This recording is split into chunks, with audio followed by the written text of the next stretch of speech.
Hey y'all. So I told y'all from my last video when God got me with the whole rain, the water, curls dropping a little bit, but it's okay. Y'all gonna hear my baby jumping in the background. One of the aunties got them a little bounce house, so it's in our living room, and he's won't go upstairs, so I can make my video, but it's gonna be all right. Anyway, so God has been giving me like multiple revelations. So and just because I have them don't mean it's something that I needed to post. But I was like, God, is there something that I could be sharing today? And God was like, yeah, give the revelation of the one that happened with Treasure. Just so happens that today is Treasure's first birthday. My baby is 1. Who God? Anyway, shout out to Treasure. She is preferably the last of 6. Okay. So I wrote it down, and this was in June. God gave me this revelation. Okay. But I wrote it down, so I'm gonna read it so I can stay on topic. So the revelation, I'm gonna tell you where it's rooted from.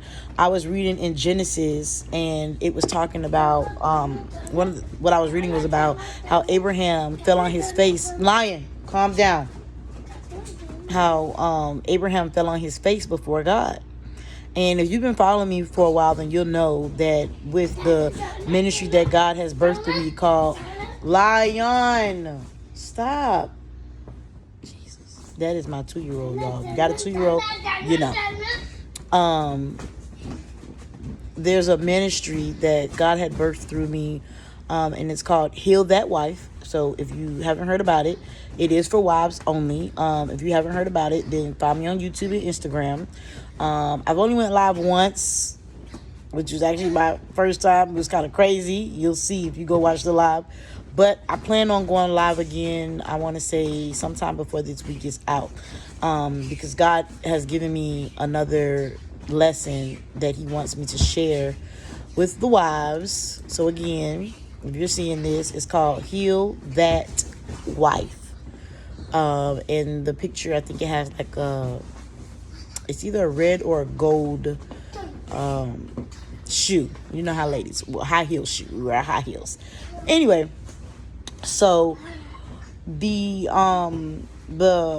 as I was saying, I was reading in Genesis, and it was talking about how Abraham fell before his face before the Lord.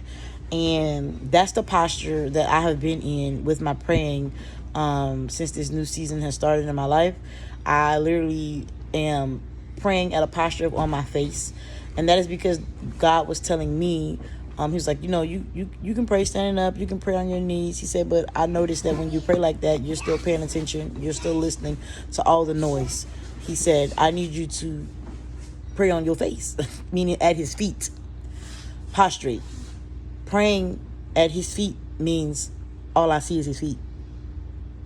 I don't see anything else. There's nothing else for me to see in the natural. I'm praying literally on my face. But this is the revelation that God gave me. So I'm gonna just go ahead and read it. It says, my baby girl Treasure, she has perfected her crawl, which she has perfected her crawl.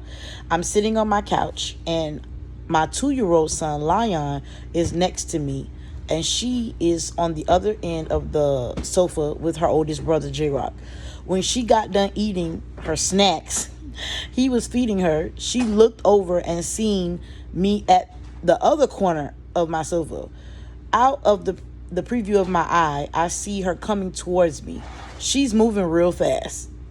She gets to where her brother is, meaning the 2-year-old that was in between us. She gets to where he is, and instead of waiting on him to move, she crawled over him, so determined to get to me, her mother. She don't care that she was kicking this boy all over in his face and his leg. She knows that as soon as I see her, as soon as my eyes locked in with her eyes and I saw her, she knows that as soon as I saw her and I grabbed her, that she will find the comfort that she was looking for, where she feels safe, secure, loved in my arms. Going somewhere with it. And God said to me, he said, Chelsea, when you fall on your face before me at my feet, this is what you look like in the spirit. Even if you got to crawl, kick the obstacles out your way to get to me, to get to God, don't give up. Don't stop, baby. Don't stop, daughter. I see you. You are in my arms always. My arms are always wide open. And I am your comfort. I am that I am. And then I started thinking about the song. I don't know if you know, it's an old school song. Okay, it goes, I'm not going to sing it, so don't even, I'm going to just get out the lyrics. It says, what a mighty God we serve. So what a mighty God we serve. Angels bow before him. Heaven and earth adore him. God, that's that part. But the part where it says angels bow before him. And I'm just like, and then I start thinking about that song, Your Majesty. Your Majesty. Them songs tear me up. But I came on here to give the revelation of, with my daughter doing that, crawling over her obstacles. God was saying to me, but I'm saying to you, that's what you're doing in the spirit. And if you're not doing that, that's what you need to be doing in the spirit. So change the posture in which way you come to God. If you are already just praying regular, go deeper, get on your knees. And if you are one that get on your knees, get on your face.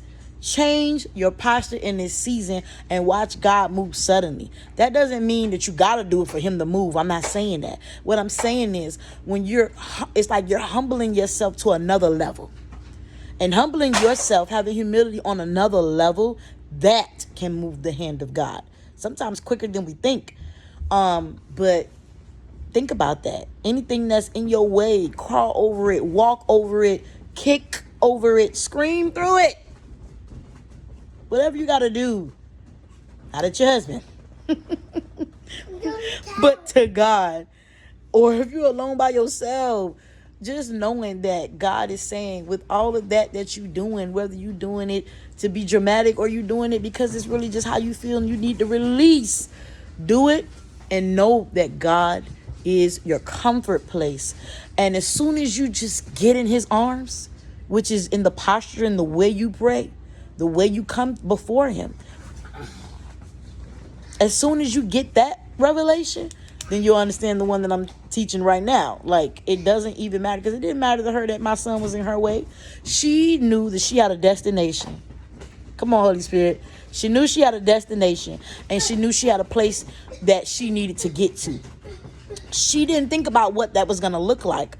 She just knew that she had to keep looking forward. And once we locked eyes, that's like coming into agreement with the Holy Spirit. Once you lock eyes and you come into an agreement with the Holy Spirit, man, watch what God gonna do. And like I said, if you've been following me, then you already know the basis of what God told me when he told me to start Heal That Wife.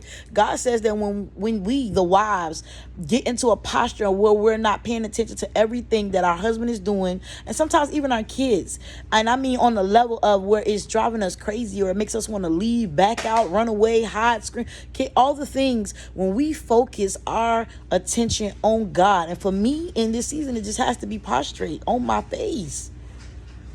God says that he will do it suddenly. He will, man, listen, your husband could be smoking weed today, and next week, I don't even want to smoke a joint. He could be watching porn, and then in 2 days, he says, I don't even want to, I feel convicted when I watch it. Like, that's not you. You don't know. We don't know. And I'm throwing them examples out there because there are examples that I have lived through in my marriage. And I literally had to realize that me doing this and doing this, which is hands face down, because I'm on my face. Like I said, God has done things instantly, suddenly in my marriage that I'm like, God, it took 6 years. Like, I should have been on my face. Get on your face. And if it ain't your face, your knees. Whatever position you need to be in to humble yourself before God, do it. Because the standing up praying ain't working no more. Try something different. But I love you, and I hope you caught the revelation. Sorry, I was looking at my son. I hope you caught the revelation. And yeah, until next time.